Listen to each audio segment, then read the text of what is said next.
I think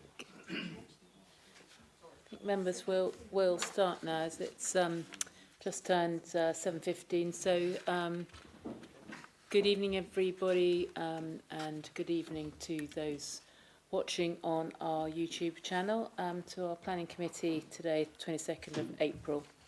So I'll move straight on to the agenda. We have two apologies for absence this evening. That is from Councillor Abbott, who is being substituted by Councillor Paul Thorogood, and Councillor Finken, who is being substituted by Councillor Moira Thorogood. Otherwise, we are all here. So item 2 on the agenda, declarations of interest. Does any member wish to declare the existence and nature of any disclosable pecuniary interest, other registrable interest relating to items on the agenda? Yes, Councillor Monday. Item 24, 02300, which is the land off Bournebridge Hill, I think. Yep. Councillor Beavis and myself were instrumental in overturning officer's recommendation at the initial planning application that came up to committee. As a result of that, we spent a number of weeks getting tribunal information gathered, ready for that tribunal, and therefore I feel that that we're both predetermined for this application, although it's only a reserved matters application, but I feel more comfortable in leaving the room as a result of that action at the last planning committee meeting. Okay, thank you, Councillor Monday. That is noted. Councillor Hooks. Yeah, I've had it noted to me that the second application tonight, 24025338, the Brambles Cottage one, is actually part of phase 2 planning, where my brother is works and is a, I can't remember what position he is, but he's, yeah. So I will leave the room. So there's a yeah. So I'll leave the room and not take any part in the discussion or the debate. Thank you. Okay, thank you, Councillor Hooks. Councillor Beavis. And thank you, Madam Chairman, just to formally declare my interest along with Councillor Monday. Thank you. And are you going to stay, or? I'm going to leave the room. Okay, thank you, Councillor Beavis. That is everybody, I believe. So now move on to item 3 on the agenda, minutes of the previous meetings. So I have before me the minutes of the meeting on the 18th, the 18th of March, yes. Do you wish to... Move, Madam Chairman, as a true reflection. Thank you. As a correct record, seconded Councillor Holland. All those in favour of me signing? Thank you. Members?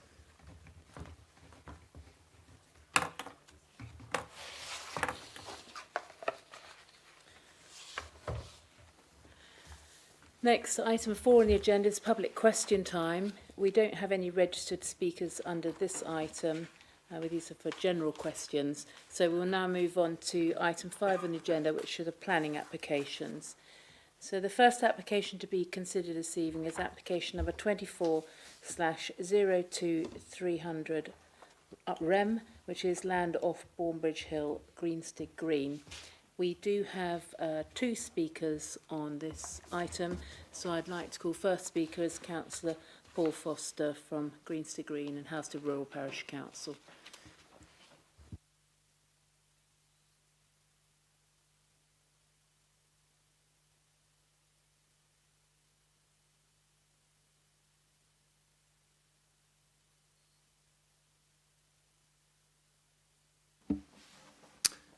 Thank you, Chairman.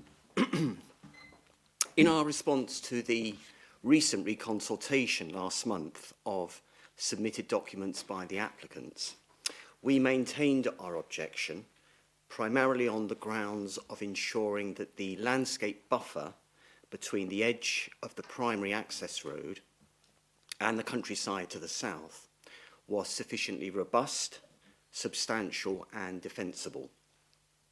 We're very pleased that the Council's landscape consultants, Wynne Williams, have picked up on this, noting the important role the buffer will play and criticising the very narrow buffer, particularly along the eastern half of the southern boundary, in their comments in January this year. We note that more trees have now been added to the landscape buffer, which is welcome.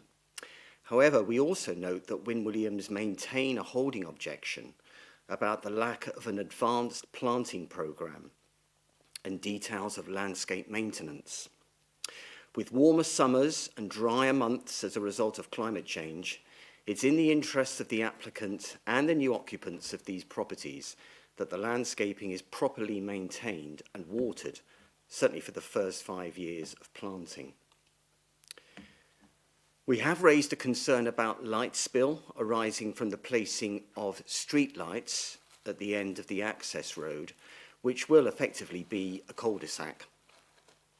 This is not specifically addressed in the officer's report, although we note that the street lighting plan is not to be approved tonight and will be covered in a Section 38 agreement once planning permission has been granted. Will the Parish Council be a consultee of this agreement, please, as potential light spill is a concern over the wider countryside?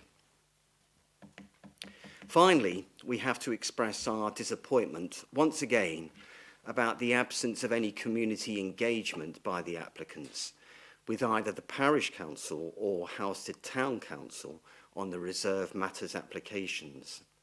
Having accepted the principle of development, genuine discussions about the appearance, landscaping, layout and scale of what is one of the largest housing developments in the district are key elements which community representatives can make valid and constructive comments about, with the aim of securing the best possible form of development. When developers enter a planning performance agreement with the council, there needs to be a clear expectation that there will be proper engagement with parish and town councils most affected by new development. At the same time, the council's statement of community involvement needs to be strengthened to make developers and landowners in no doubt that pre-application discussions on major development proposals will be a priority rather than simply a nice to have. Thank you, Chairman. Thank you, Councillor Foster. So the next person wishing to speak is Mr. Mark Edgerly, who is the agent.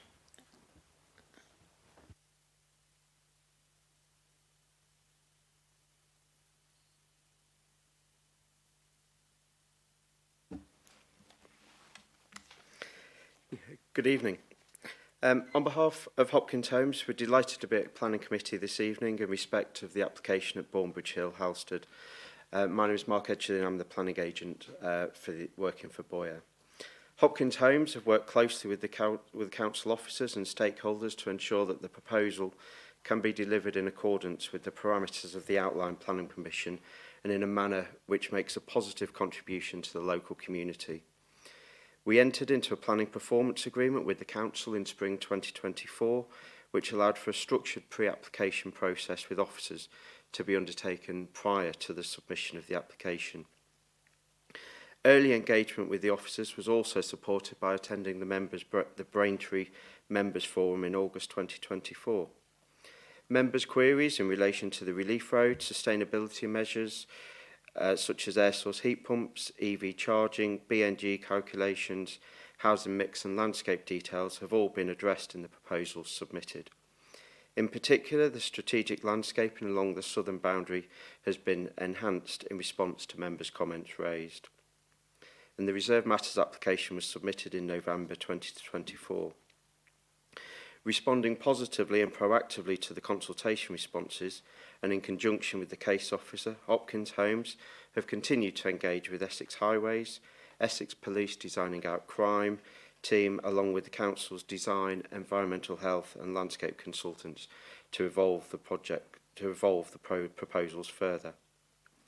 We also attended a members forum in January 2025, which provided another opportunity to update members on the way in which the scheme has evolved positively following constructive pre-application discussions. The application seeks to deliver a number of significant benefits, including the delivery of 197 dwellings, ranging from 1 to 4 bedrooms in size, of which 59 are provided to meet the affordable housing needs in the area. The scheme includes new public open space and a play area, together with new areas of strategic landscaping. The proposals will deliver a biodiversity net gain of over 17% in habitat units across the site, and the scheme will also provide the initial section of a strategic relief road for Halstead as envisaged in the Council's local plan. The application meets the requirements of the outline planning application, and a full range of infrastructure is secured through the already agreed Section 106 for the site. Hopkins Homes is committed to delivering the site in accordance with the proposals, and subject to your approval this evening, is seeking to commence development on the site later this year, with first occupations anticipated in 2026. The scheme will therefore positively assist with the Council's housing delivery in the short term. In summary, we've worked close with officers to bring forward a high-quality scheme, and we're pleased it is before you with a positive recommendation to approve tonight. Thank you. Thank you. So we'll now move on to presentation by Neil, the officer. Neil. Thank you, Chair. Good evening, members. So the application before us tonight is approval of the reserved matters, so that's appearance, landscaping, layout and scale, which is pursuant to the outline permission granted on the site, which is for up to 200 dwellings and associated development. Access was approved as part of the outline planning permission, so that's already been agreed, so it's just those other reserved matters that we're considering tonight. First thing to point in terms of the description of development, whilst the outline permission allows for up to 200 dwellings, the scheme before us proposes 197 dwellings, so slightly below the maximum that was permitted by the outline permission. So this is the application site. So this is the, not a good start, is it? So this is the A131 as you come up from Braintree, from High Garrett towards Halstead. The location plan sort of shows empty fields to the north, because it's a slightly old ordnance survey, but the Google Earth image here shows the fields to the north. So this is the Oak Road development. So this front part here was built out by Bloor Homes and was known as Oakwood Hills by Bloor, and the back part of that site, this area here, was built out by Barrett David Wilson Homes, and that was called St Andrew's Gate. So those are developments which have been completed for some time. So the application site we're looking at here is this field to the south of the Bloor site, and part of this field beneath the Barrett David Wilson site. So as I mentioned with the description, the access arrangements to the site was approved as part of the outline planning permission. So this is the approved access drawing. So that shows a new priority junction being formed onto the main road at Ballbridge Hill. There's a right-hand turn lane showing here, so if you're coming from Braintree, you can stand out of the passing traffic before you can turn in. So there's some localised widening of the road coming past, as well as the junction being formed here.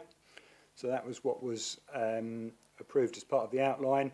I know the Town Council, Halstead Town Council, raised some concerns around accidents along the road and highway safety, but the issue of access has already been agreed, so can't be revisited as part of this reserved matters application. So also just in terms of context, so when the outline permission was approved, it referenced a development framework plan that the then applicant put in. So you can see this is how it was envisaged. So the access point off the main road on the western side of the site was fixed here. There was a road which was proposed to run across the site to the eastern boundary here. An existing tree belt between the application site, or on the application site, but bordering the development to the north, was to be retained. And there was 2 residential parcels on either side of a field boundary, which was to be largely retained, running through the middle of the site. There was a landscaped area to the south, which is obviously quite wide at the front, where the main road is, narrowing, as you heard from the speakers at question time, to the eastern side. And then it was envisaged that SUDS detention basins would be sited to the south of the main road. So this didn't seek to fix the layout or how the site would come forward, but it was to show the broad framework of how the site would be developed, and the reserved matters has been required to be developed in accordance with that framework plan. So this is the proposed site layout plan. So you can see the two parcels. So there's two accesses coming in to the parcels. So this is what could potentially become a strategic relief road. So coming in off the main road, this yellow area here is what we term safeguarded land. So this is safeguarded through the Section 106 agreement, which could be where a roundabout could be built in the future if this road were to be continued and were to become a strategic relief road. But for the purposes of this application and at this time, the access is coming in, and then there are two estate roads coming off this road to serve the two parcels. In terms of other elements to point out, you can see the detention basins to either side here. You can see this image shows some of the advanced planting along the boundary, which has been referred to at question time. You can see the retained tree belt, or largely retained tree belt through the middle, a play area to be put within this sort of park area in the middle, and then of importance as well, two pedestrian connections. So this one here, which goes through the tree belt to the Blore site, or what was the Blore development, so you can walk through here to Digby Way on towards the town, and this connection here, which takes you into what was the Barrett David Wilson site, and you can walk through here through Walters Way, again on towards the town. What we haven't done, and it's been a conscious effort not to, is we haven't provided a path or sought to provide a path which comes along the A131. So there are footways here, but they terminate here. This part of the A131 doesn't have street lighting. The speed limit would not be conducive for people walking safely on the verge or on the edge of the road, and we don't think this is an appropriate area where we'd want to encourage pedestrians to walk. So the focus has been very much about providing these legible routes through, so that if you're walking on towards the town facilities, bus stops and so on, you'll be walking through these pedestrian connections here and the adjoining estates where traffic is much lighter, traffic speeds are much lighter, street lighting's in place. It's a much more sensible, we believe, pedestrian route. So there's a number of parameter plans which I'll just move through quickly. So this is just highlighting the different types of roads. So you can see within the development parcels, we've got roads which have got footways running alongside them, and then breaking down towards these private drives towards the end here, which are narrower, where we're expecting, well, where there isn't through traffic and there's a smaller number of dwellings coming off them. We've got the connections coming through again to the north, and the basins along the main road here. You can see we've got a pedestrian cycleway running on both sides. Usually for a development of this size, for 200 dwellings, that wouldn't be required. But what we've required the developer to do is to future-proof this, so that if it does form part of a strategic road in the future, the facilities are there for pedestrians and cyclists to encourage that use in the future. This shows the different heights of buildings. So you can see we've got single-storey buildings in the sort of greeny colour. So these are the garages. The site is predominantly two-storey, so the purpley coloured houses or buildings. And then we've got a little collection or a little cluster of bungalows just down in this corner of the site here. Parking arrangements are all complying with the council's adopted parking standards. The majority of parking is on plot, so you can see typical arrangements where you've got parking between and alongside houses. There are a few instances just along this area here, for example, where we've got parallel, what we term parallel parking, so residents will be parking parallel to the road, but it's been designed in a way whereby people would be parking within the front of their own property, so they're not parking outside somebody's house and then walking to theirs. And there's also low boundary walls, brick walls, running between the houses and their sort of front garden areas and the cars to sort of provide a defensible boundary and also stop sort of street lights shining into neighbouring properties and the like. So parking arrangements we think are appropriate. And as you can see, they're pinky colour. We've got visitor parking, which is distributed across the parcels, which is something we've asked to do. Again, the scheme complies. There's some streets, if I just highlight this one here, where all of the houses along there have got 3 allocated off-street parking places. So we don't think it's necessary to provide unallocated visitor parking off-site or off-road here, because all of these dwellings have ample parking on site. But across the site, allowing for areas like this, the scheme complies with visitor parking. Materials plan shows the range of materials that's being used. So you can see we've got a mix of bricks, so a buff and red brick on some properties, a range of different coloured renders, some boarding on selected buildings to try and provide legibility, and 3 different sort of roof coverings. So we've got a brown roof tile, red, and a sort of grey roof tile as well.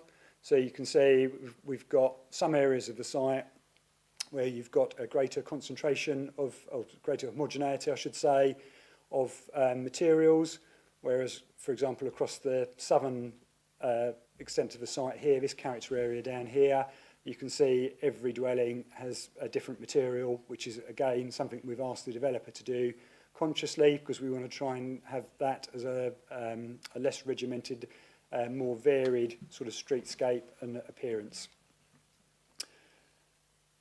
There's 3 character areas, as we've explained within the committee report, so I won't run through those, but just to graphically show how they work.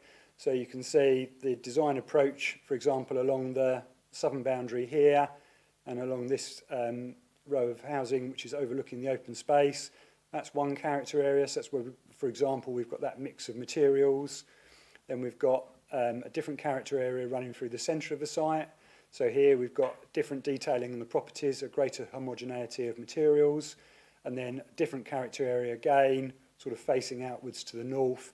So, for example, here we've got different roof forms, so there's more hitched roofs on that character area.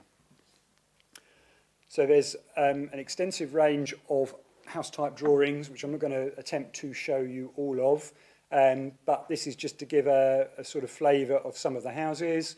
So the housing ranges from 1-bedroom flats, so this is how these are being provided.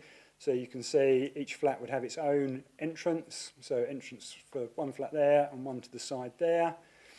So looking ostensibly like a house from the outside, so fitting in. But you can see within the different character areas, so this is the urban area, urban character area and the core area, you can see different materials are being used and different detailing, for example, across the gable there. So this is one of the 2-bed house types. This is an affordable dwelling. So again, you can see a mix. So one of the character areas we're showing the house to be finished with brick. We've got a render in another area. And then this is one of the market houses, which is also a 2-bed. And a further one. And we've got, as I mentioned, got the bungalows. So the bungalows are being provided as part of the affordable housing offer. They've all been designed to be wheelchair accessible. So these are designed to allow a wheelchair user to move into the property without substantial alteration. There may be some minor adaptation, but this has been all agreed in terms of meeting housing need by the Council's affordable housing officer. So we've got a 2-bed dwelling and a 3-bed version. So both of those are supported and are beneficial as part of the affordable housing offer. Then we've got a 3-bed affordable housing unit, one of the 3-bed market houses, and another one, and then up to the 4-bed, the affordable 4-bed market. So these images might be slightly more helpful for members in terms of understanding what that would all look like in terms of street scenes. So we've got a number of street scene images. So this one, for example, is showing the outside. So you can see the range of materials that we're using. So we've got different house types, different materials, different roof forms. So we've got hipped roofs here. We've got chimneys. So this is trying to, using the developer's house type range, trying to provide more of a sort of villagey, I guess, feel, more varied, less homogeneity. But then as we move down through some of the other street scenes, we can start to see some of the different character areas. So you can see here we've gone heavy on this street in terms of the hipped roofs. We've got more render, and then with key buildings, so on corner units here, you can see we've got corner turning units. So you can see the out-facing side here is well fenestrated, and we've also got chimneys to add to the roofscape. So these are a couple of further street scenes just moving through the site. You will see, obviously, anybody who's aware of the site will be aware that there is a slope. It's Bournebridge Hill for a reason, or called Bournebridge Hill for a reason. So you can see the street scenes start to pick up the difference in levels as you move down through. So the developer has shown levels information to show how the transitions will be made. So we're not sort of having steep drops or unneighbourly impacts, but you can see there is obviously a fall across the site, and the street scenes have been drawn to represent that. And then a couple more of the street scenes. So this is an overall master plan, so a bit like the block plan that I showed you earlier. You'll see that there are paths running around the outside, which I didn't pick up earlier. So just these are not intended sort of to provide sort of regular use in terms of providing links to schools or shops, but this is a sort of leisure route for people to, I don't know, to walk the dogs or to exercise or jog running around the outside of the site and through the open spaces.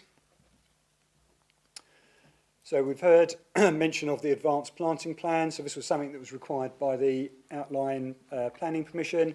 So this was the plan that was shown. So showing the planting down along the southern boundary here, which is of variable width.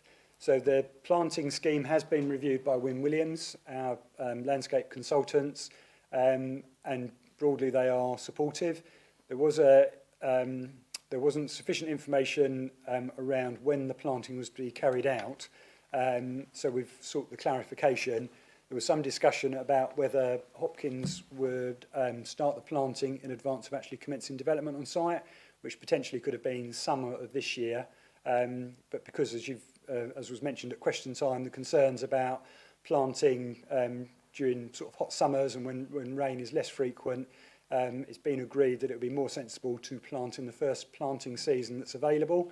So Hopkins are looking to plant in autumn of this year. So we've got an email from the agent to that effect. We haven't got that on a plan, so I think what I would recommend we do is just add that correspondence from the agent to the approved plans list, which we'll cover later, just so we've got a reference to that, so we've got something to go back on. Not that I'm suggesting it won't happen, but we've got a record of what will happen or should be happening. So some photos of the site. So this is sort of opposite Russell's Road. So this is the main road running past, looking down the hill. So you can see an existing ditch running down the edge of the site, some trees along. And then this is looking across. So this is the tree belt with the what is the Blore development just sort of out of shot to the side here.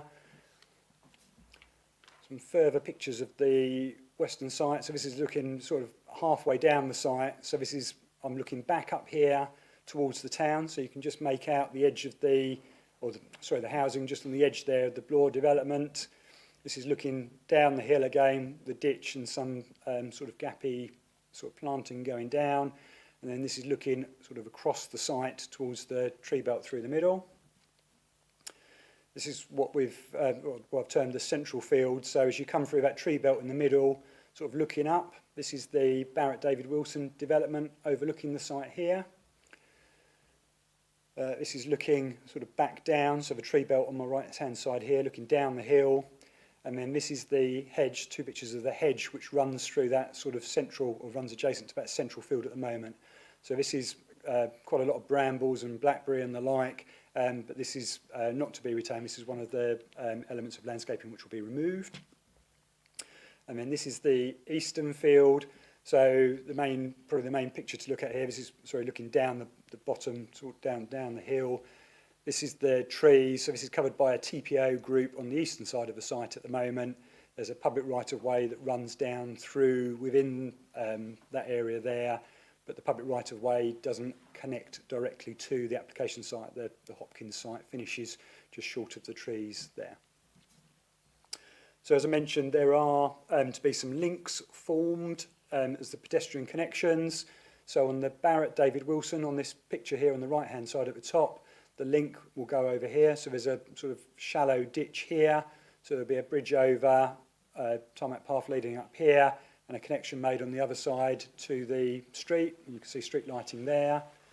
This picture on the left-hand side at the top is on the Blore development. So this is looking from where Digby Way comes down.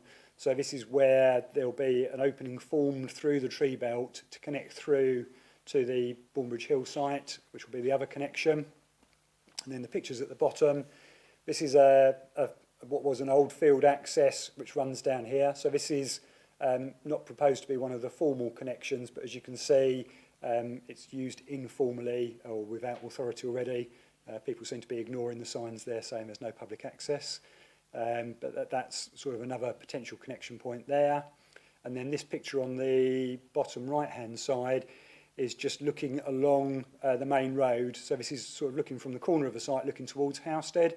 So the reason I've included this is, as you can see, there's no footways along this part of the main road here. And there's a ditch, which is an existing, what was a field ditch, which remains along here. So there's a fairly narrow verge here.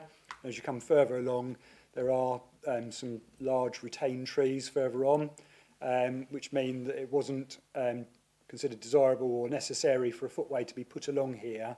And as officers, there's a question about deliverability, but also we don't think this is a particularly useful connection given the road and the characteristics. The closest bus stops to the site are just on the other side of the road, or either side of the road here.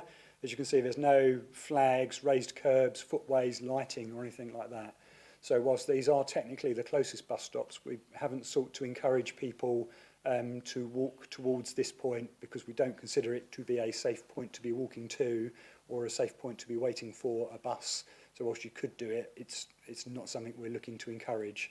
I've got a slide later on which will just show where the next nearest bus stops are, and just to come back on that point, I just wanted to highlight that photo whilst we were on it.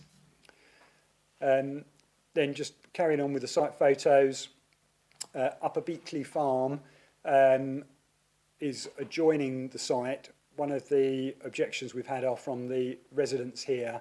So I've just included some photos to show the issues. They were concerned about a couple of things. One, they were concerned about the preponderance of affordable housing, which was being proposed to back onto their property, which they didn't feel was appropriate or, I think, fair.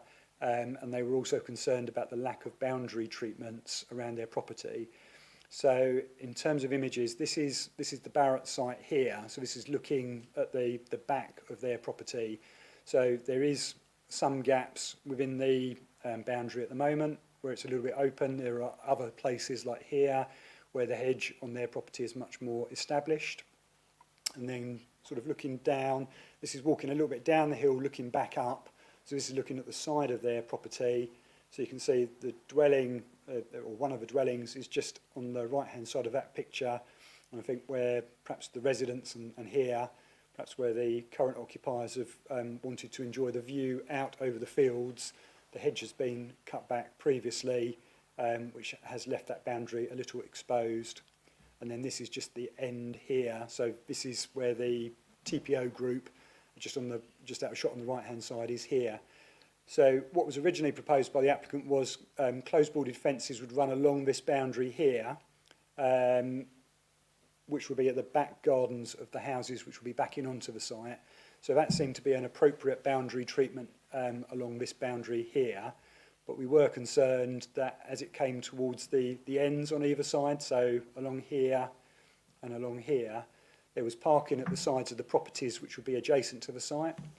So what we've asked the developer to do, which they've agreed, is to extend the closed boarded fences along so the parking areas are enclosed, which we think is appropriate in terms of a neighbour relationship.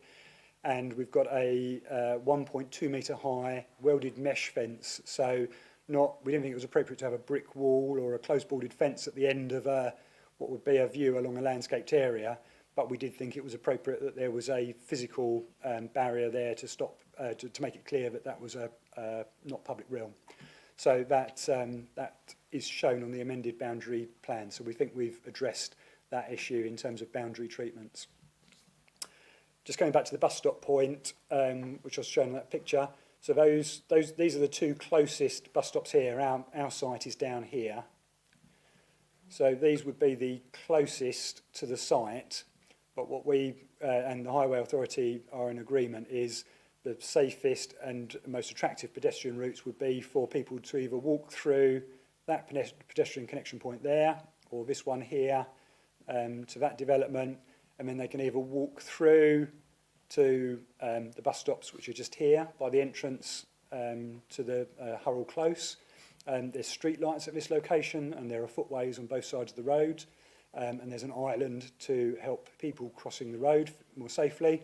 So we think that is a better place for people to cross and access bus services, or depending on which route they were getting, residents could continue to walk through to Whitehorse Avenue, where there are bus stops for onward travel towards Colchester. So we think the site is well served without providing access to these two bus stops for bus stops there. There was a member update which we circulated today. Apologies for not being able to circulate that earlier. I'm afraid with the bank holiday weekend, it wasn't possible to get that out before we broke up. So just to go through that quickly, we're updating members on responses from ECC SUDS, BDC Waste and Housestead Town Council. So the SUDS team have confirmed that they're happy with the surface water drainage scheme details that have been provided. So those details can be approved. So we need to add those to the approved plan list. And we don't need to add any further surface water drainage conditions. There's other conditions on the outline which cover all issues. The waste team are satisfied. They think the waste strategy is appropriate. Carry distances work for them, and they're happy that the refuse vehicle will be able to access the development. Housestead Town Council reiterated an earlier objection, which we've noted, the points of which we've noted in the committee report. And they also referenced the objection from Greenstead Green and Housestead Rural. So no further points to add from them. There were revisions to a number of plans. So when we were going through the approved plans, unfortunately, we noticed there was a slight drafting error on some of the planning drawings. So one of the paths the Highway Authority had asked for it to be increased to 3 metres in width. So it could be used by pedestrians and cyclists by plot 80. So that was shown on some of the drawings. So the engineering drawings had picked it up, not the planning drawings. So the planning drawings have all been reissued to show that path. So it's clear what we're approving, but that meant quite a lot of the drawings have been updated. We've updated the boundary treatment plan, as I explained, to deal with that concern that Upper Beakley Farm residents have raised, or we feel we've dealt with it. And there was some landscaping details which were outstanding as well. So if I just quickly move through those as well. The staking of the feathered trees, so there was a disagreement between our landscape consultant and the applicants. We've spoken to our tree officers this afternoon. They've said they're not convinced that the staking which is proposed, or the method of staking the feathered trees, is necessarily what they would regard as best practice, but they've consulted the British standard. There's no reference to it either way, so we couldn't say it's not complying with British standard, or we can't say that it is. They've said, providing it's done, this is the tree officer, sorry, I should say, said providing it's done by a competent contractor, who I'm sure Hopkins Homes would engage, they're saying the staking of the trees should be okay, so no objection on that point. The advanced programme of planting, as I've said, that's proposed to be carried out in this autumn, so we can cover that. Tree watering, that's contained within the LEMP, but we're not approving that. As we've explained in the report, there's a slight inconsistency within that, so we think that can be picked up. And the specification of the dog waste bins, there's 2 dog waste bins proposed within the site. We were slightly concerned that the bins were on the smaller side and could, particularly given the quality of the open space being proposed, could be insufficient to accommodate the need. So the developer has agreed to increase both the bins, so 1 to 50 and 1 to 100 litres, so considerable increase on what was originally proposed. So we think that's dealt with. So that's that, those points. And then on the update, we've listed all of the approved plans that we're recommending for approval. There's quite a lot of them, but we just wanted to put those out on the update. So in terms of summary and recommendation, so we've got an outline permission already. Access has already been approved as well. Got permission for up to 200 dwellings. So we're looking at a scheme which proposes 197 dwellings. It's been subject to a PPA process, considerable discussion with us and other consultees to get to this point. We don't have any outstanding objections from relative statutory consultees. We've had comments from some, but we believe we've dealt with all of those, so we're comfortable with where we are in terms of consultee comments and responses.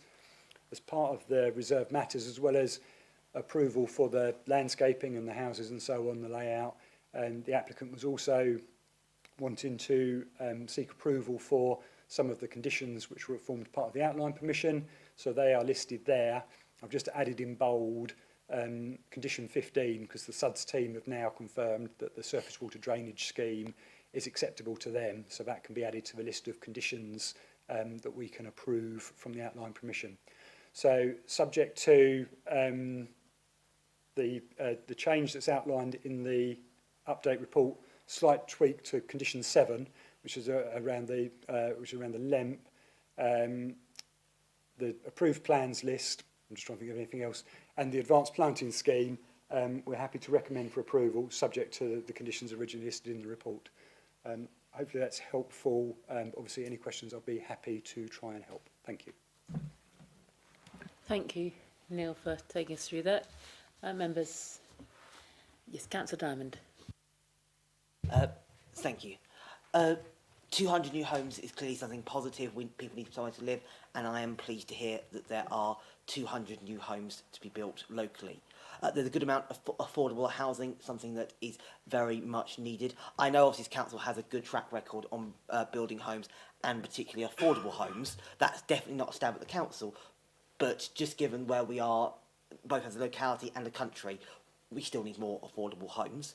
A clear range of homes is clearly a positive. I was really glad to see there were a number of bungalows that were to be built. These are really useful for both elderly and disabled people. I was very pleased to hear that, because I know some housing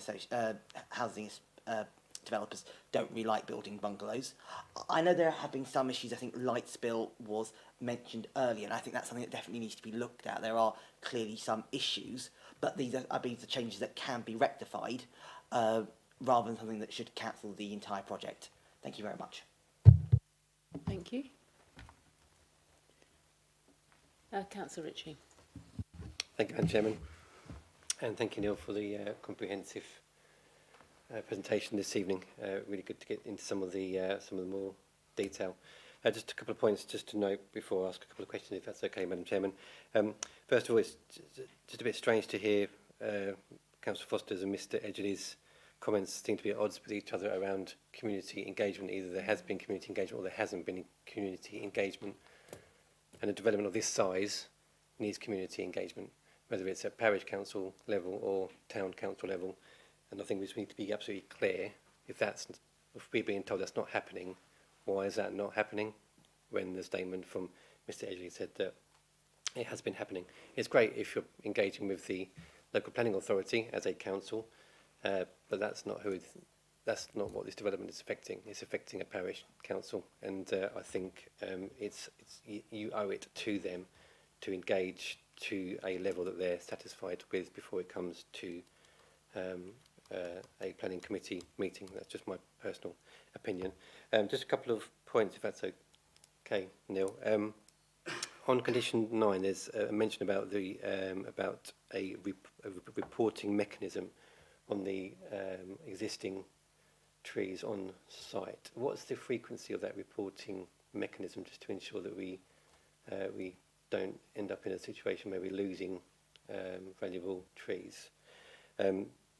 Secondly, just so it's clear in my mind, and to the point that Councillor Foster made, and the updated item that Chris Padgett sent out, are we now in agreement that there will be a stronger condition around the watering of trees that are planted in the first planting season that's satisfactory to our consultants, so that we are assured that the increased buffer will have a better effect on the boundary treatment. And then just before you answer those, I think that's the last point that I will make, and I know you're absolutely right, Neil, that it cannot be revisited around the access from the A131, but I have no doubt that at some point it will be revisited in the future when there's an incident or cumulative incidents that happen on the A131. We know that the road from Stystead all the way past Pennypot Hill, Pennypot Corner, up Bournebridge Hill, all the road traffic signs there have a yellow background. And they have a yellow background because it is an accident spot. That's the reason why they have the yellow backgrounds there. And like I said, I know we can't revisit it tonight, but I'm pretty sure it will be revisited at some point in the future. And we don't want to be the councillors that say, I told you so, but I'm still an elected member, so that we can actually have a discussion with the highways officers and the highways team when they seem to counter around what is locally known and what's decided at an office in Chelmsford. Thank you. I'll let Neil answer those questions. Thank you. Thank you, Councillor Ritchie. So the point around community engagement, I think just to clarify, so I think certainly from the developer's point of view, they've taken their engagement to be through the PPA process, which included the members forum, where the town council and the parish council are able to attend, so they get the briefing notes and so on. So I think they've taken the view that there's been that engagement. I think that's the point Mr. Edgley was making. I think Councillor Foster was making the point that they would have, the parish council would have preferred direct engagement.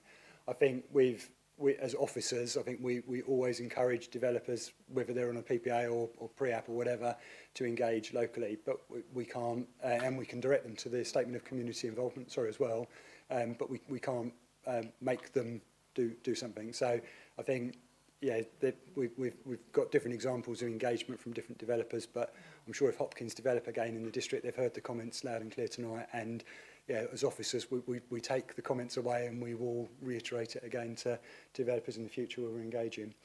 The point about Condition 9 and the Project Arboriculturalist, so there's a updated AIA with the application, which is listed as an approved plan. So that identifies some works which need to be carried out under supervision by the Project Arboriculturalist. And they also are responsible for making sure that tree protection measures are put in and those sorts of things. So what we've wanted to do, because I couldn't see it within the report, we'd usually want the Project Arboriculturalist, each time they go out and do one of those inspections or visits or supervisions, to provide a short report to the council to confirm what they've done, what they've seen, whether there are any issues and so on. So we've got a record of it. So if there's damage... So within the applicant's report, it will set out the stages at which, so there isn't, I don't believe from memory, there's a set period in terms of, so before development commences, for example, there'll be a requirement that they go out and inspect then, but then as it goes through, it's structured more around when works are to be carried out. So if there's been work carried out close to a root protection area or something like that. So that's the Condition 9. And sorry, you asked me one more question and it's gone completely out of my mind about highways, I think. But No, it was about, are we happy about the watering scheme? yes, sorry, yes, the watering. So the landscape, yes, landscape and ecology management and maintenance plan, the LEMP, includes details around watering. We're not looking at approving that tonight because there was, as we noted in the report, there was an inconsistency between that and the habitat management and monitoring plan. So different plans doing different things. So the habitat management and monitoring plan is about the BNG, so making sure that that's delivered and monitored and make sure that all comes through. The LEMP is looking, the landscape and ecology management plan, LEMP, is looking more widely at management of the open space within the site. So both the documents need to be consistent, but the LEMP does include watering within it. What we will do is we'll have another look at it. I think there was a little bit of, like I said, not confusion, there was a little bit of uncertainty about when the advanced planting was going to happen. And I think certainly when we looked at it originally, if it was being done during the summer months, then probably that advanced planting was going to need more watering because, yeah, there's not going to be that rainfall. I think we'll look at it again with the consultants, because if it's done during the planting season, when there should be more rainfall, there should be less need to be watering at that time. So we'll revisit it. So we're not approving the LEMP tonight. I'll make a note that when we do approve it through condition, one of the existing outline conditions, we'll make sure the watering is picked up. So we'll have that covered, hopefully. And will you share that with members once that's been agreed? Can do, if that's yeah. okay. That's okay with Madam Chairman. Neil, if you can make a note of that, Yep. share members. Councillor Hooks. Thank you, Madam Chair, and thanks, Neil, for the great presentation. I just want to, and I know we can't discuss it too, because it's already decided, but I do want to touch on what Councillor Rishi said about the access. I think it is frustrating to see that we have an access on quite a dangerous bit of road, and I think it's just frustrating that we can't do anything about that now, but we are where we are.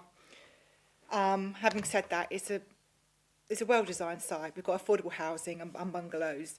It's just a shame that we've got to have another 200 houses bolted onto the side of Halstead to start, possibly, to start a strategic road, which is something Halstead has needed for, well, since I was a little girl living in Halstead. So, in a way, it's positive that hopefully we're going to have that option in the future.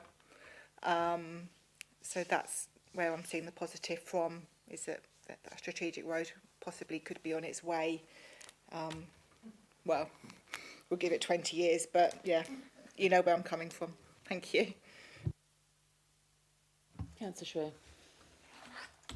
Thank you, Madam Chairman. I just really to comment, a follow-on comment from various comments put forward tonight about the actual density and quality of the design, and I think through the process and through the planning forum, this has evolved to be actually a much better designed development overall, which is really giving significant weight to the idea that people can walk and cycle and access public transport more, and also walk into Halstead. It's been mentioned about the sort of bolt-on, and it's a phrase that we've used a lot around Halstead. I just want to pick up the point and get reassurance from officers when they say that not the access but the land around there is safeguarded, because that strategic road is so important for Halstead going forward, that can he assure me that there's going to be absolutely nothing that impedes that going forward from a planning perspective, either from self-sown trees, from people who want to do whatever, that land will be freely available to develop as a strategic road, and nothing will impede its future infrastructure prospect for Halstead and its development, because I think at some stage, as being mentioned, the volume of traffic and people going through and the growth of this area in the north of the district, it's going to be absolutely essential that we can proceed with that, should it ever get developed, because it may be some time off, but it's becoming more necessary that that is absolutely cast in iron,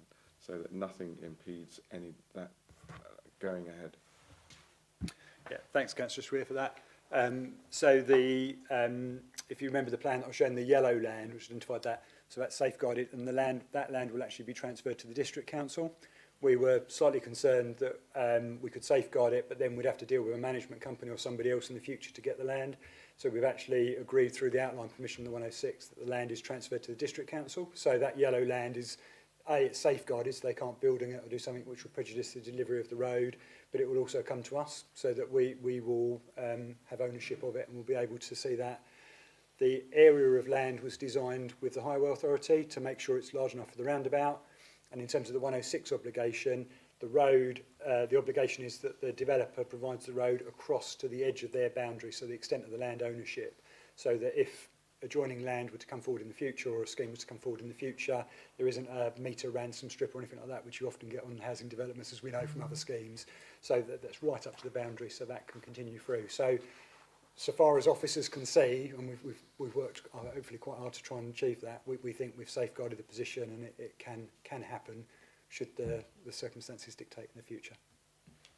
Thank you. Can I just come back quickly, and also on the service road that's going along there, that there won't be anything else that will impede development and use of that going forward, because again, I think we need to think strategically going forward for Halstead and the residents and all the services and a bypass which will improve Halstead potentially. So I think that's important too.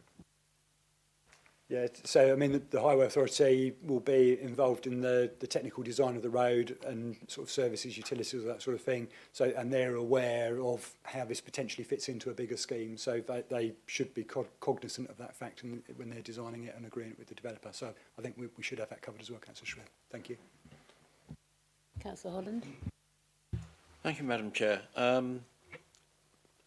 I personally think this is an example of good design.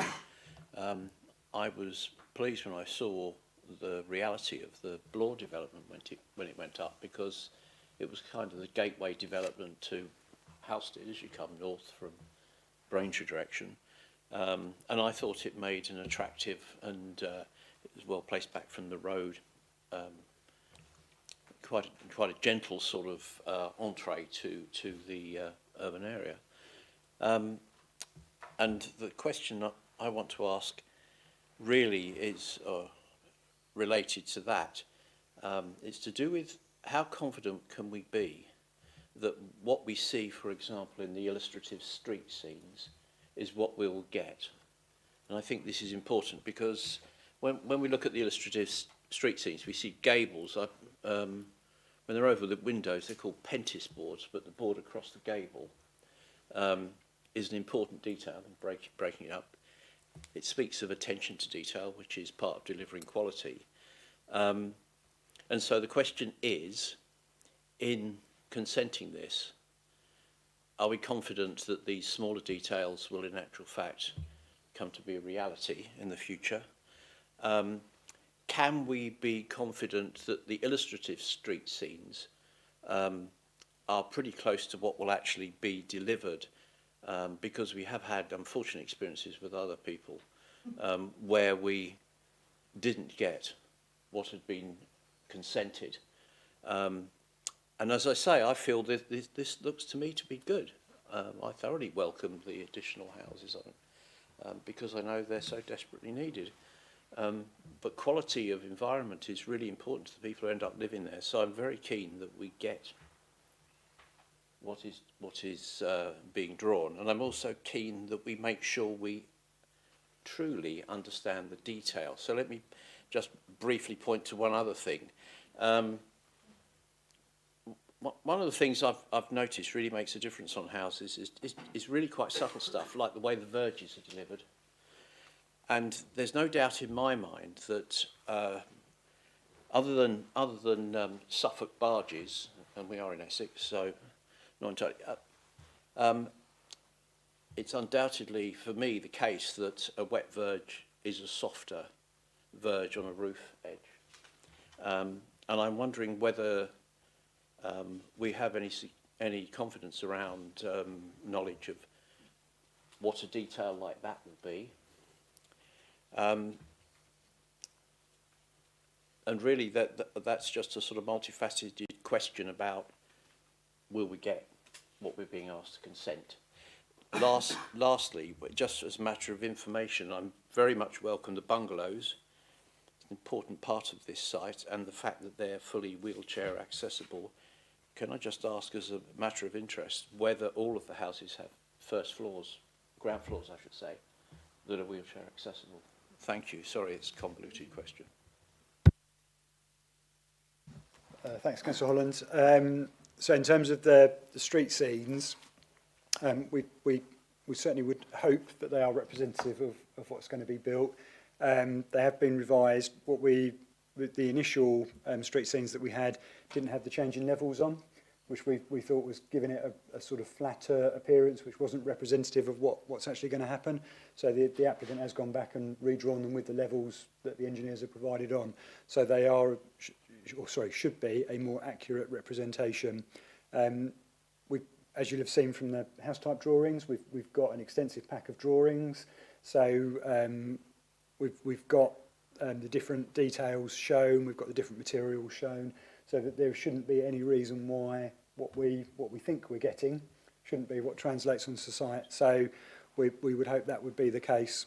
The verges, I've got to be honest, we haven't had a discussion. Sorry, I haven't had a discussion, or the urban designer hasn't had a discussion with the developer specifically on that point. We do encourage developers to use a wet verge where it's possible. And I'm sure they'll have noted your comments tonight and the committee's comments and thoughts on that. So when that condition is discharged, that's something we can be looking for. In terms of the wheelchair accessibility, so it's the bungalows which are designed to be wheelchair accessible. So that's where you should, that's where the building standards would have all of the facilities available for a wheelchair user to move in straight away. So the wide enough doors, the turning circles, the wet room and so on. So there's quite a lot that goes into the construction of the building to be able to do that. So those are certainly designed to that standard. The affordable housing, all of the affordable housing is designed to be accessible, so a slightly lower level of standards, but accessible and adaptable, I think it's called. So if a wheelchair user were to need to live in one of those properties, it could be adapted, but it would be subject to the adaptation. So we're happy with given where we are with the outline permission, we're happy with what's been offered in terms of building regs and compliance and accessibility.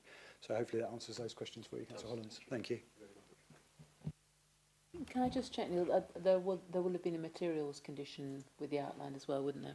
Yeah, absolutely. You're right, Councillor Parker. So we haven't got it on the reserved matters because it's on the outline. So we've got the materials plan, so we know we're going to need to be approving a red brick and a buff brick and so on, but we don't know what they are yet. Sorry, if it's okay, just to come back after that, Councillor Finkin Councillor Diamond, sorry. Oh dear.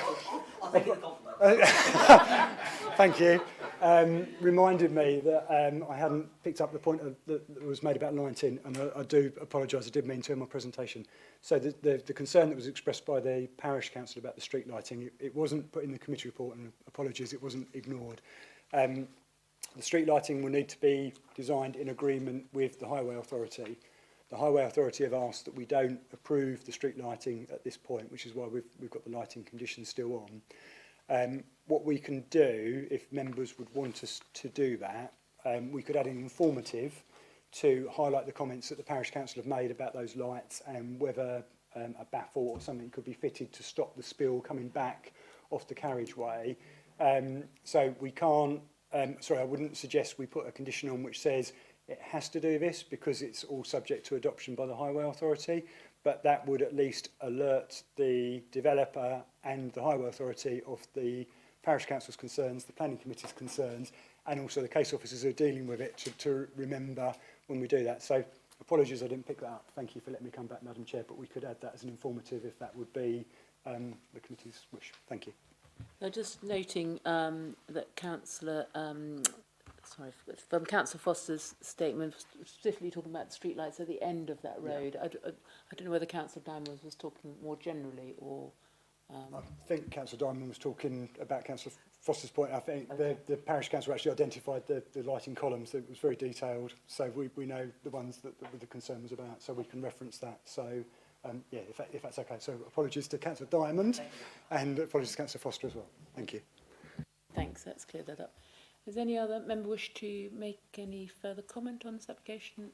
If not, would anybody like to move officers? I've got Councillor Diamond. Let's go for you first. Councillor Holland, we're going to second. That's the officers' recommendation for approval with the updated report and the the amended list of plans and documents and the updated report, and also to add to that the correspondence regarding the plans for the advanced planting and also an informative for the lighting. So you're happy with that? So so that has been moved and seconded. All those in favour? That is unanimous. Thank you very much, members. That has been approved. So we'll now just wait for our other two members to return to the chamber. And Councillor Hooks, we're going to say good night to you.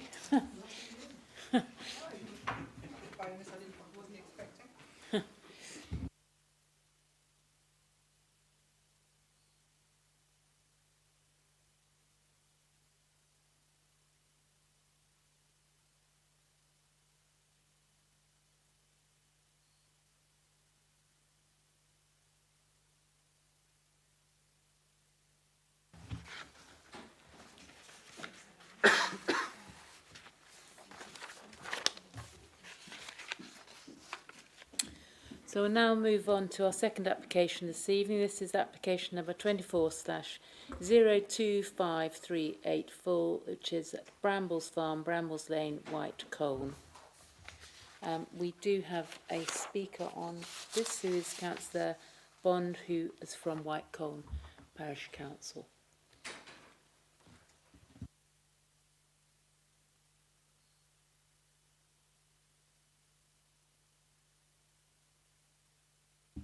Thank you, Madam Chairman. On behalf of White Colne Parish Council, we'd just like to express our objection to this application on the basis that this has now moved from an application for 3 two-bedroom homes and 2 5-bedroom dwellings to 3 4-bedroom homes and 2 5-bedroom dwellings.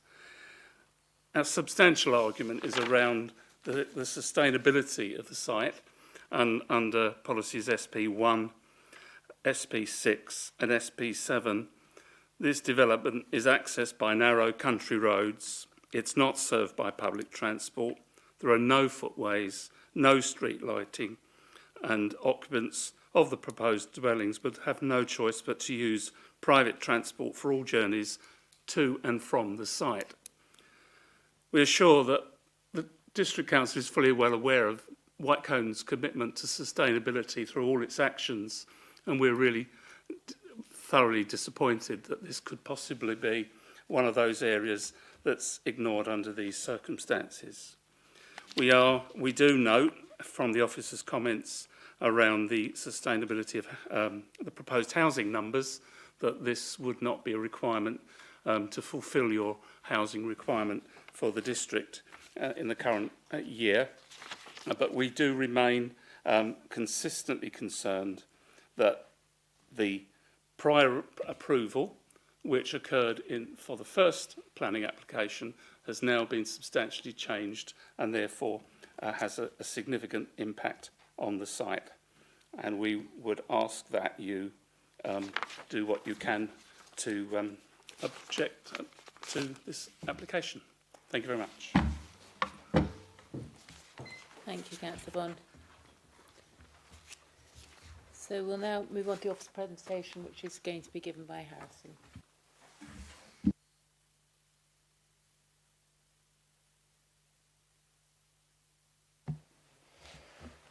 Thank you and good evening, members.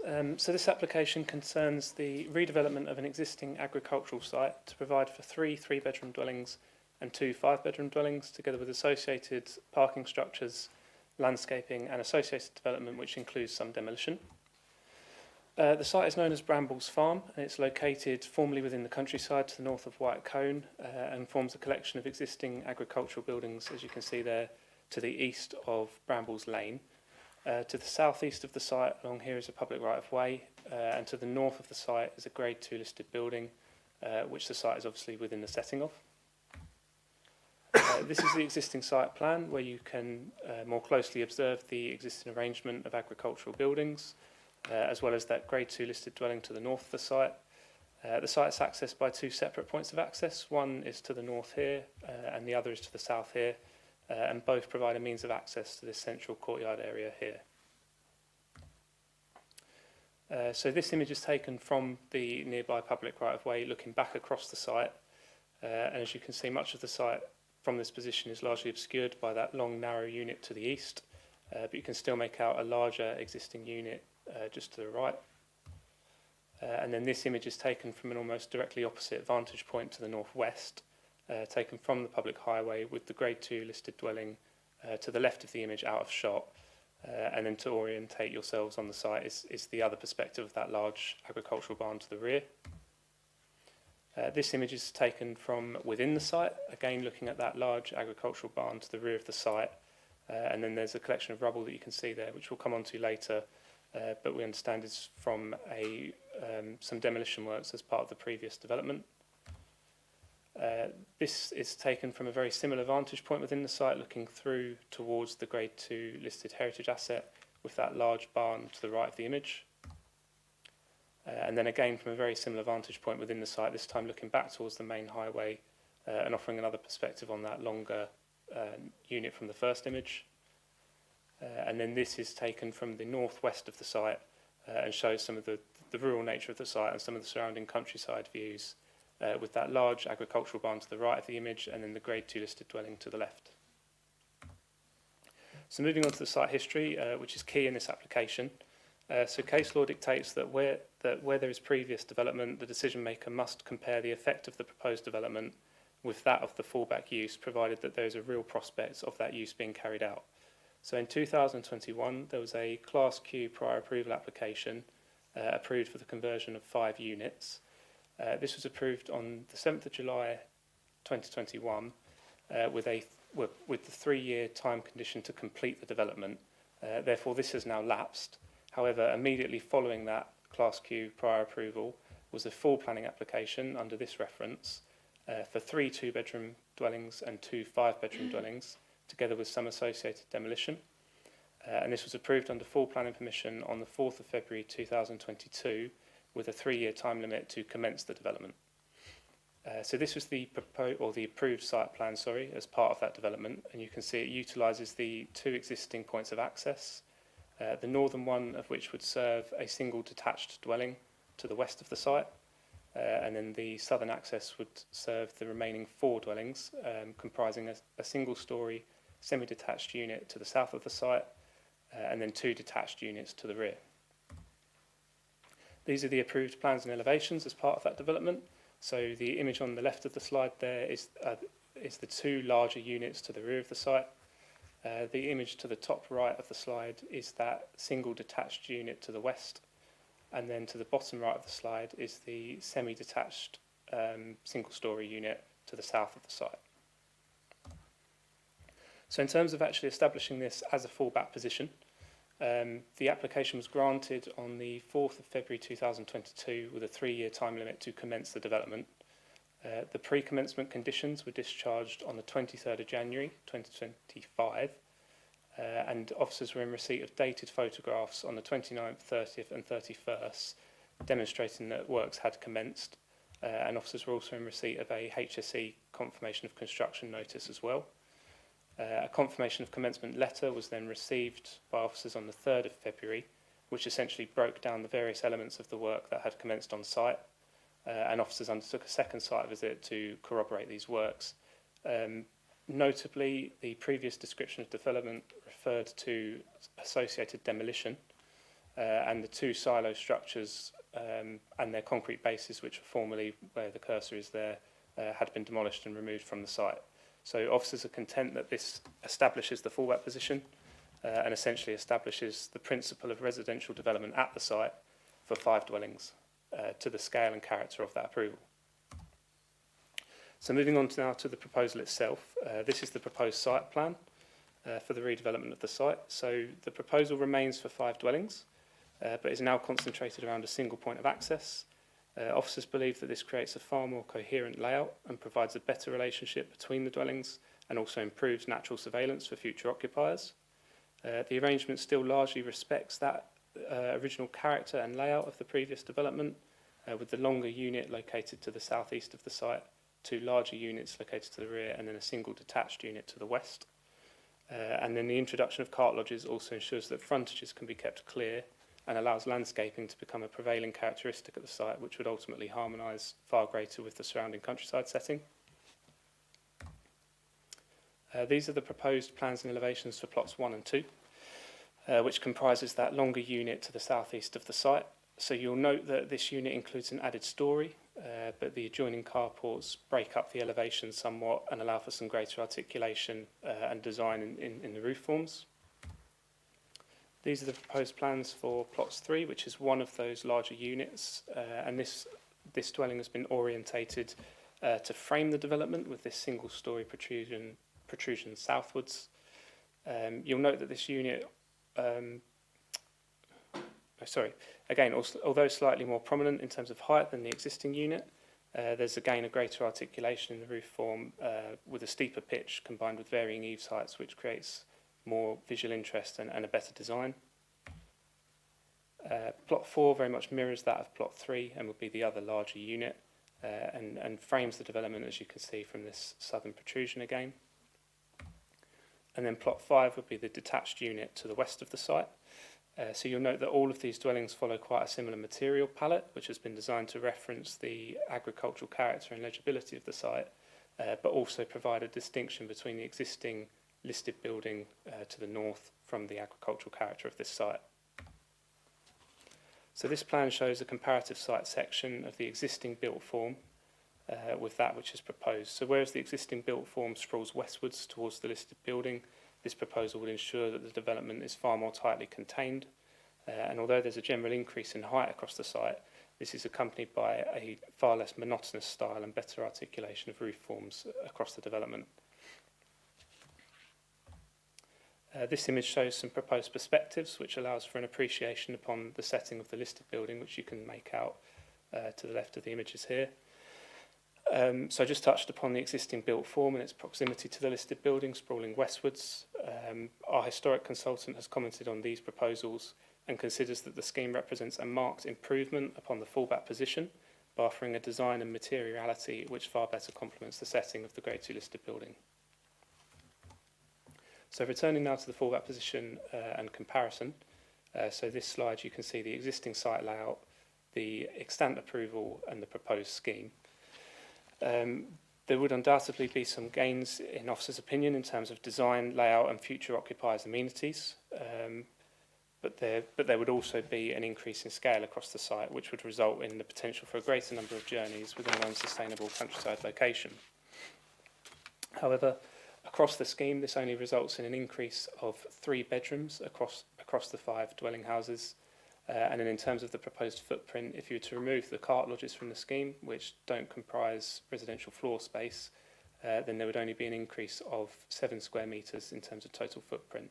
So although attributing it some harm, officers consider this harm is quite limited. So then in terms of the planning balance, the public benefits to the proposal are that the design and layout improvements within a countryside setting would also result in a greater quality of residential amenity for future occupiers. There would also be a marked improvement upon the setting of the historic asset by virtue of the design and the materiality, which far better complements this setting. And also something I haven't touched upon, but the site is subject to mandatory biodiversity net gain due to its submission date, unlike the previous proposal.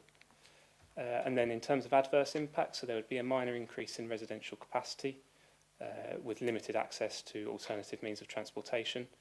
And then by virtue of this being a complete redevelopment of the site, there would also be an increased volume of demolition. However, it should be noted that the previous development also proposed quite a significant volume of demolition. So in terms of officer summary and our recommendation, whilst the site is located formally within the countryside and there are limited transport options, due regard must be given to the fallback position, which has established the principle of residential development at the site for 5 dwellings. The development does not depart significantly from this fallback position and would ultimately provide a more sympathetic response to the surrounding countryside character and provide a better quality of residential amenity for future occupiers. The proposal would also represent a marked improvement upon the historic setting through the design and materiality, and is also subject to mandatory biodiversity net gain, unlike the fallback scheme. Therefore, officers recommend that the application is granted, subject to the conditions set out within the report. Thank you, Harrison. Councillor Spray. Thank you very much, Chairman. Thank you, and thank you, Harrison, for a very clear and well-explained presentation. This is in my ward. I'm not unsympathetic to the Parish Council's position on this because it is a development in the countryside, and they have objected to this right from the start, from the earlier application. So they have been consistent in their objections, which is, to their credit. However, we've got to make a decision on this application before us this evening, and the site does benefit from the already approved permission, which came in 2021 and was approved in 2022. So the principle of development is already established, and some of the objections that the Parish Council put forward, such as the access, the fact that it's, country lanes and it's going to be reliant on private car use, are you know, they are valid planning objections, but they would have been covered by the earlier application, which has been approved. So I don't think that is something that we can pin an objection or refusal on with this application, because it's been previously covered off. And I think, in my view, unless there is anything new or substantially different in terms of planning objections, we don't really, in my opinion, have good reason to refuse this one this evening. You know, the difference between this application and the existing approved one is, you know, it's relatively small. We've got 3 additional bedrooms, a very small addition in footprint. Yes, okay, the design and the height is different, but it's not, I don't think, significant enough to have an adverse impact on the landscape. And in fact, as Harrison pointed out in the report, it actually mentions a number of improvements from this application versus the previous one. I think it's the historic buildings officer has said that it's a marked improvement because of the difference in the design.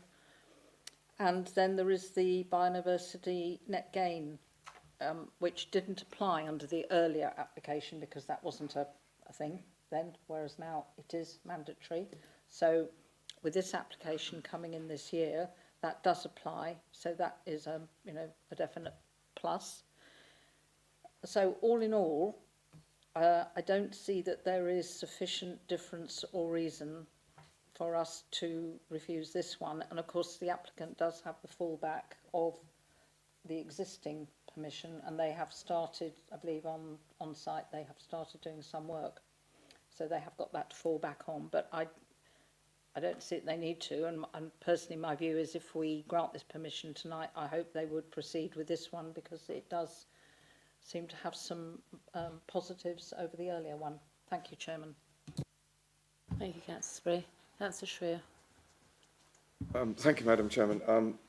Taking into account the back history of this and all that is being explained by the officers tonight, I agree with Councillor Spray's summary of this, and I do think that actually coming forward the design is better, as is the broken form, taking into account the situation in the countryside. Yes, the advantage of the biodiversity net gain. Could I just ask officers on the point, because this is a new application, is with regards to, is there an opportunity here for an informative to address sustainability in the countryside I presume we're going to have electric vehicle car charging on all houses as standard as we normally do, but is there an opportunity here for solar panels with the orientation and the aspect of the roof in the countryside taking into account as that would be on the barns normally? I just think it's an opportunity that would address the sustainability and address some of the issues also raised by the parish council as well. Yep, so I think there's the opportunity to include it as an informative and also something I didn't include within the presentation, but they're also including, and there is a condition on it, air source or ground source heat pumps as well moving forward as part of this proposal that wasn't included previously.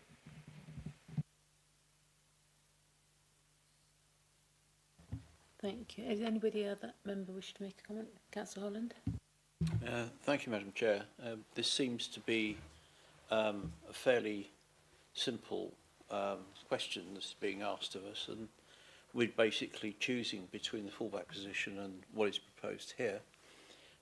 What is proposed here is, in my belief, a significant, very significant improvement. I believe it's an improvement for those who have to view it from the outside, and I certainly believe it's an improvement in terms of what it will offer the inhabitants of these houses. So on that basis, I think it is very, very simple, and with due respect to the way we normally operate here, Madam Chair, I'd be more than happy to move officer recommendation on this. Thank you very much. Happy to. Subject to the informative Yeah. So, Councillor Spray, I think you had your hand Yes, up. happy to second that, yes. and that's obviously subject to the informative Yeah. on So that's the informative was to cover solar panels and EV charging, wasn't it? Yep. The condition on air source heat pump is already there. Members, so it has been moved and seconded. With all those in favour of granting this application? That is again unanimous. Thank you very much, members. So that brings us to the end of our meeting this evening. So I will close the meeting at 8:40. Good night.